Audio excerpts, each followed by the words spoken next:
Breakfast skip చేస్తున్నారా? అయితే ఈ వీడియో మీకోసమే, స్కిప్ చేయకుండా చివరి వరకు చూసేయండి. ఉదయం లేచామా, రెడీ అయ్యామా, ఉద్యోగానికి వెళ్ళామా అన్నట్టుంది ప్రస్తుతం అందరి జీవితం. ఈ ఉరుకుల పరుగుల జీవితంలో చాలామంది తమ ఆరోగ్యం కూడా పట్టించుకోవటం లేదు. మా ఆరోగ్యం మేమే నిర్లక్ష్యం చేస్తున్నామా అని అనుకుంటున్నారా? ప్రతిరోజు బ్రేక్ఫాస్ట్ సమయానికి చేస్తున్నారా అనే ప్రశ్న మిమ్మల్ని మీరు అడగండి, జవాబు మీకే వస్తుంది. చాలామంది పనికి త్వరగా వెళ్ళాలని తొందరలో ఉదయం ఆహారం తినకుండానే బయటకు వెళ్తున్నారు. ఆకలి అవగానే ఏది దొరికితే అది తింటున్నారు. దీనివల్ల ఆరోగ్యం మరింత పాడవుతుందని వైద్య నిపుణులు చెబుతున్నారు.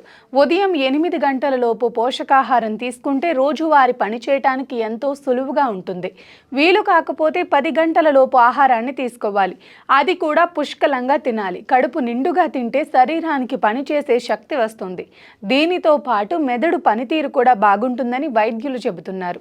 మరి మీ బ్రేక్ఫాస్ట్లో ఏముంటే బెటరో ఇప్పుడు తెలుసుకుందాం.